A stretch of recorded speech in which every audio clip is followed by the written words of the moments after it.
and given us relationships.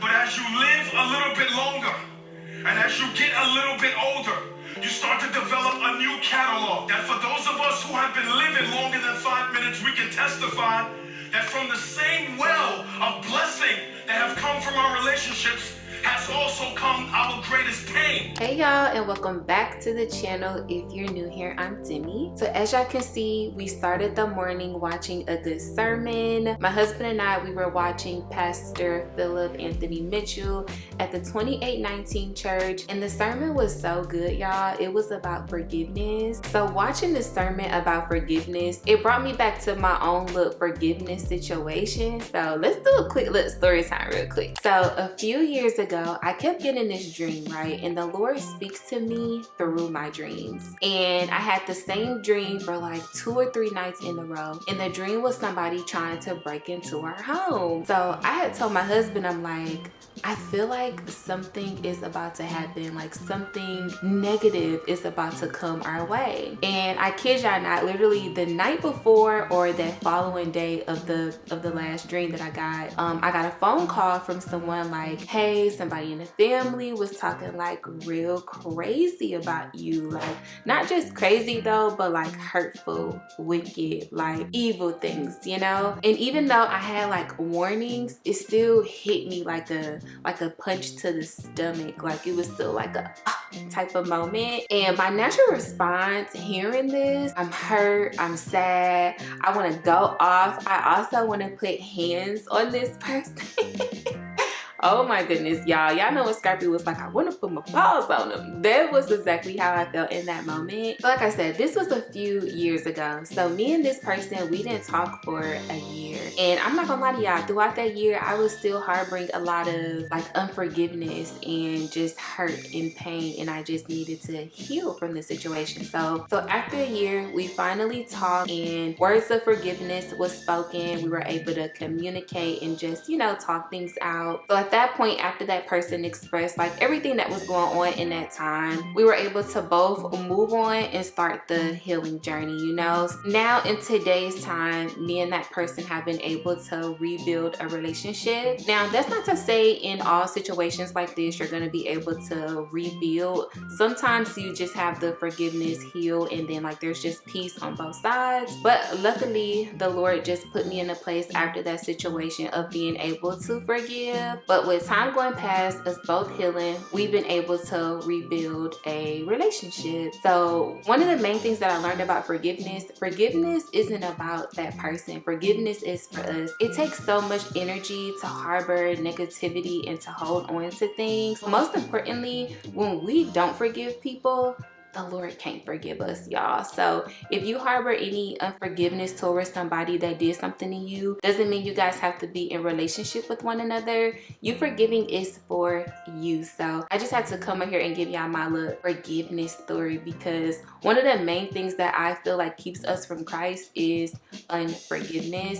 And as a believer, as a disciple, we have to forgive those that hurt us. But now that I got my little spiel out the way, we're gonna go ahead and jump into the gratitude of the day. All right, family, so let's get into the gratitude that I wrote for the day. Today, I'm grateful for the Holy Spirit. This morning, a test came about that could have really just blew me. And in that moment, I prayed to God and was led to watch the sermon I watched this morning about forgiveness. Hearing God's word was able to reset the tone of my day and change the way that I was feeling internally. So that is what I'm grateful for today. My husband is actually here this morning, so we get to hear what he's grateful for. Why are you laughing?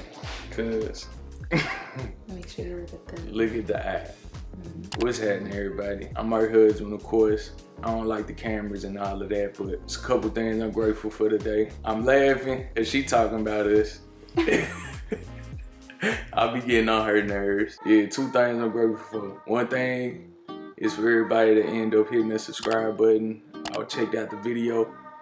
I feel like hitting the subscribe button is like investing in somebody. And in order to invest in somebody, something was on your heart to do that. We hope that what was on your heart is to get closer with God. Not to get her any praise, but you know, I just hope that everything, all our hard work and everything she's putting out, is ultimately serving the purpose it was meant for. So shout out to y'all.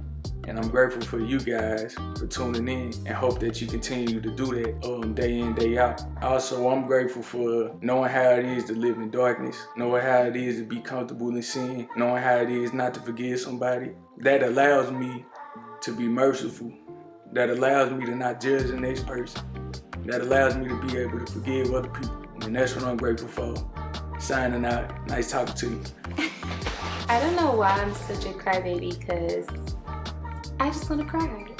Literally, tears in my eyes. So, yeah, that's what we're grateful for this morning. Let's move on to the devotional before I just get to crying on y'all. All right, so today's devotional is about moment of happiness. Happiness comes from within. I can attest that true happiness is purely unconditional, meaning that although you may be impacted by current situations, the situation has no effect on your happiness. All right, so the question of the day is, do I create experiences and situations that bring happiness to others? If not, what's preventing me from doing so? So I said yes. I love to encourage people and give them their flowers while they are still here. I just love to make people feel good, y'all. But I used to have it so bad to where I would want to make them feel good, but it would be hard for me to be honest with them because I didn't want to hurt their feelings. So I had to learn how to be honest and raw, but yet still with love, you know? Like I would want to tiptoe around certain things because I don't want to hurt your feelings, you know? Yeah, that's my answer to the question. As always, I want to know, do you create experiences, situations for other people to make them feel happy? All right, so we're gonna start incorporating questions of the day. So the question of the day is, can you share a time when you felt called to step out of your comfort zone? Here is my time, y'all. So once again, I'm a dreamer, y'all. So the Lord speaks to me in my dreams. I had a dream where the Lord was telling me that I had to tell somebody that I used to go to school with, haven't talked to in a long time, haven't seen in forever, right? And he told me that I had to send them a specific message. I ain't gonna tell y'all exactly what the message was, but for the most part, encouraging that person, right? So I'm like, Lord, like that's weird. I have not talked to or seen this girl in forever, and you want me to just message her and be like, look, the Lord said whoop wop in the third? I'm like, Lord, that's weird for real. So anyways, I stepped out of my comfort zone. I wrote the girl the message. I messaged her, and y'all, her response was, because in the message I was like, look, I know this is weird, but the Lord told me to tell you, you know. And she was like, that's not weird at all. You're like the third person to tell me that this week. Like, what? Like, you already know. I just thought that was like very interesting because it's like people have already been telling her, but there wasn't nobody but the Lord, y'all. But I had to step out of my comfort zone and just like let her know what the Lord was saying, you know? So that's my time. What's yours, babe? So mine ain't nothing extravagant. It's been different times in my life where God asked me to pray for somebody, even if they is a known atheist, and I still do that because I'm worried about being obedient. As well as being used in any way you see fit. So that's all it is for real. I mean, it can be uncomfortable because I already know what side of the fence they on or whatever. But you're gonna put you in uncomfortable situations if you focus on what you're called to do. Yeah. So when you say you prayed for them, like pray with them, like touching hands or like pray Oh, okay. Like bow your head, dog. Put my hand on their shoulder or something like that. Yeah. Yeah, it's been little situations like that. That would be uncomfortable because it's like, they like, I don't even know who you're praying to. I look at it like Daniel or people in the Bible is like, well, this is my guy with all this power. Regardless of what you serve. And then eventually in a lot of them stories, people would turn around and be like, yeah, we praising his guy now. You feel me? Like, our little pagan guy ain't had no power. I seen power when he laid hands out, when he did this and that and the third. So yeah, so that is the question of the day. So comment down below a time where you had to step out of your comfort zone. So as you guys know, during this challenge, we're doing no secular music, and my husband and I are headed to get something to eat, and I asked him, like, do he feel like he can just not listen to secular music ever again? And I was thinking about it myself when, like, last night I was driving home and I had a moment where I was like, I kind of want to listen to some Summer Walker for whatever reason. But then I remember, like, yeah, you can't do that because you're not listening to any secular music. So it's not like that I have to listen to secular music. I don't know what it is. I guess I just kind of like the vibe a little bit. I don't know. What you think, Boo? How you feel about it? I mean, of course I can go without it. It's just certain moments to where you probably want to listen to it, like working out to slower paced music and whatnot. You know what I'm saying? Sometimes when it's time to get active, it's just like, What kind of active? yeah, that part. It's like, That's so funny. Yeah. Let me throw on some lo-fi real quick. Yes, the other day, like, we leaving from getting something to eat, and he got some jazz playing. I'm like, oh, this is interesting. Because we don't just listen to jazz just off GP, you know? So, you know, changing up the vibes a little bit. Yeah, I just been diving in different Avenues, you know. My dad do jazz, listening to some of his music. And, you know, so that's been cool. Yeah. It's been cool for me. Working out the gospel has been like, all right. Because even before this, I don't listen to a lot of gospel music. And I'm used to like working out to gospel music. Like when I would work out early in the mornings, I would have my gospel music on, you know. But in that time of my life, I used to feel like I can't listen to nothing but gospel like in the morning time. And then at night I can get a little ratchet, you know what I'm saying? Get a little, all the other vibes.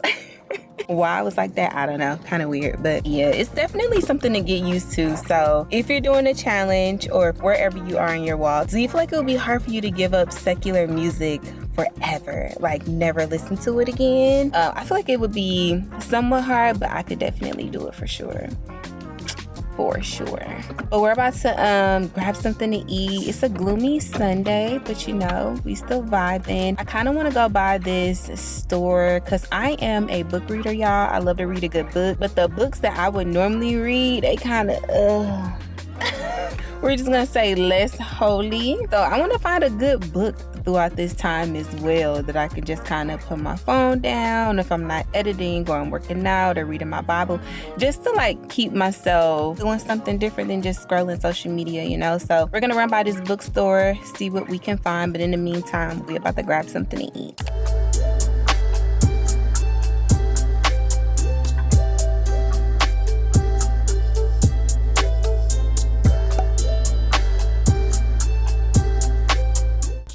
So we are about to head to the gym, y'all. It's 6:58. Look at my screensaver, like how cute is this? But anyways, it's 6:58. Daylight savings has hit. It feels super late. I'm actually like really tired, but we gotta get the workout in. So let's get to the gym.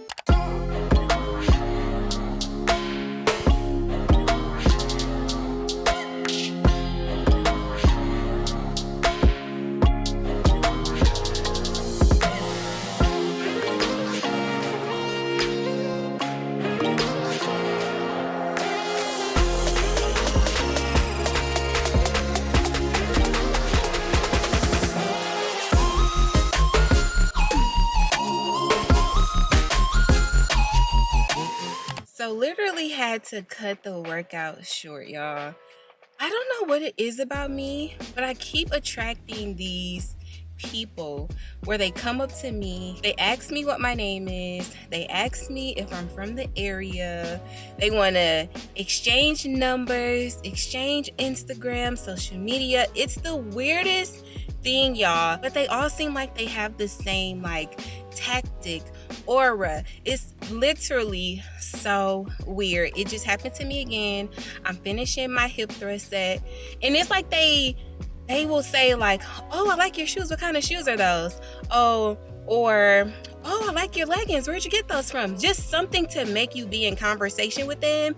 And then they'll end with, let's exchange information. I'm not a mean person, so I'm gonna wanna I don't mind, because I don't know what your motives are, So it's like, hey, what's your name? I'm like, I'm Demi. And it's like, are you? And as soon as they ask me, are you from the area? I already know, all right, something ain't right. Everything, my discernment just be like, walk away.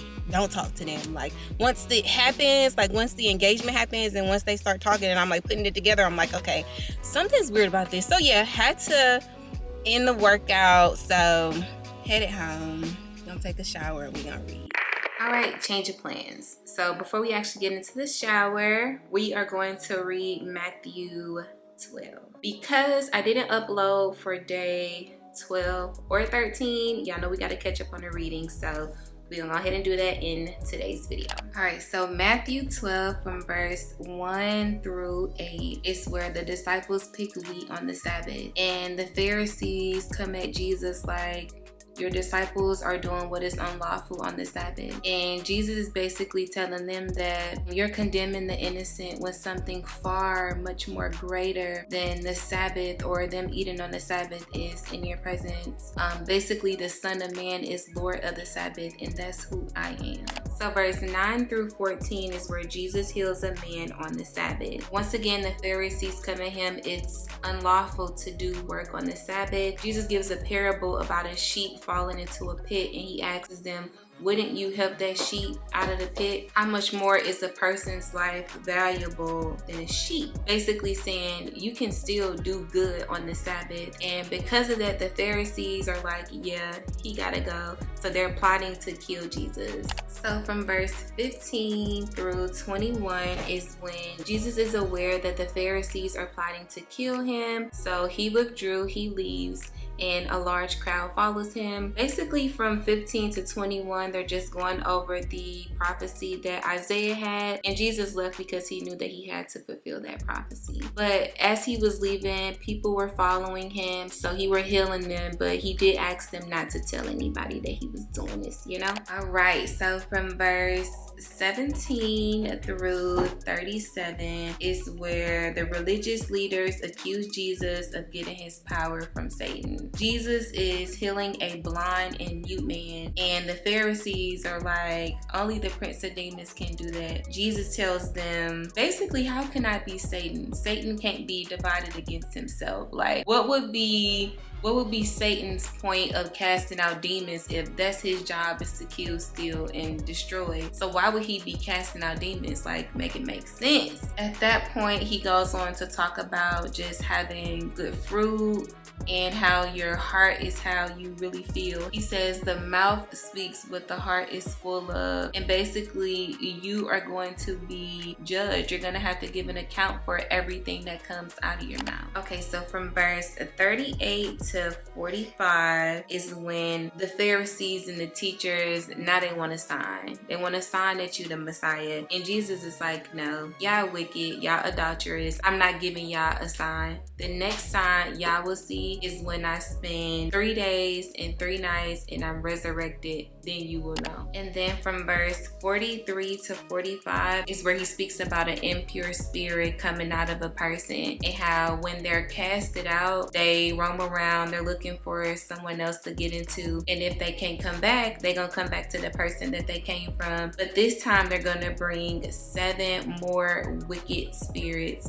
So if you don't protect yourself with the Lord, then those spirits will come back to live in you, which causes an even more wicked generation. And then to wrap up chapter 12, from verse 46 up into 50 is where Jesus describes who his true family is. He wasn't trying to be disrespectful to his earthly mothers and brothers. He's basically saying my disciples and the people who do the will of God are my family. So that pretty much wraps up 12. Let's get into 13. So chapter 13 from 1 to 9 is where Jesus is talking about seeds being been sown. And there's a farmer who went out, he planted some seeds all around, but only the seeds that grew in good soil were the ones that actually blossomed into something beautifully. So you can go out, you can sow seeds, but that doesn't always mean that it's going to grow into something. You know, the seed has to be within a good foundation, which is in the Lord. So moving along, verse 10 through 23 is where Jesus explains why he speaks in parables. So he speaks in parables because he wants to be relatable for anybody who wants to hear, anyone who is sincere. So that could be an unbeliever or somebody who's just curious. And then from 18 to 23 is where he's breaking down verse 1 through 9 in detail. All right, so from 24 to 30 is where Jesus is talking about a parable about the kingdom of heaven, how it's like a man who sowed good seeds in a field, and the enemy came and planted some bad seeds. A farmer comes and he's like, you want me to pull up all of it, the weeds and the wheat? And the man is like, no, we will let them grow together, and then when harvest comes, you can pull up the weeds, put them in bundles and burn them, and then the wheat we can bring into a barn. So he's saying that the weed is unbelievers and the wheat are the believers. How we basically have to live in the world together. But in the day of judgment is when the weeds, the unbelievers, will be burned, and the wheat, the believers, will be entered into the kingdom of heaven. So from verse 31 to 32 is where Jesus tells the parable of a mustard seed, basically saying the kingdom of heaven is small, like a mustard seed, because a mustard seed is really, really small, but it's gonna grow and be the largest tree place that you will ever see and experience. Okay, so verse 36, after Jesus left the crowd, he went into the house with the disciples, and the disciples was like, can you explain to us a little more in detail about what the weeds in the fields was about? So from 37 to 43 is where Jesus broke down in detail about the sower of the seed, who was the Son of Man. The field is the world. The good seeds are the believers, and the weeds are the evil people, and the guy who spreaded the evil seeds was the devil. Y'all should definitely go check that out. It just breaks down everything from 24 to 30. So from verse 44 to 52 is where Jesus is just talking about the kingdom of heaven. How basically how treasurable it is, how beautiful it is, how valuable it is, and how he will separate the wicked from the righteous and where the wicked will be going. So to wrap up chapter 13 from 53 to 58, so Jesus goes back home. He is speaking in the synagogue, but mind you, this his hometown. So they like, wait a minute, ain't this the carpenter's son? Ain't this Mary's son? How he got all this wisdom, you know? So, but y'all know how it is. Like when you're trying to do something, like the people in your hometown, they don't really support you like that because they feel like they know you, you know? So that was kind of the situation with Jesus in this time. So he couldn't perform a lot of miracles due to their lack of faith. Okay, so we are at chapter 14 from verse 1 through 12. Y'all, John done got killed. John the Baptist, he done died because King Herod wanted to marry his brother's wife, and John basically told him that it's unlawful, so he put him in jail. So the girl that he married, her mom basically got her daughter to say, what I want is for you to put John the Baptist's head on a platter. So that's what the king did,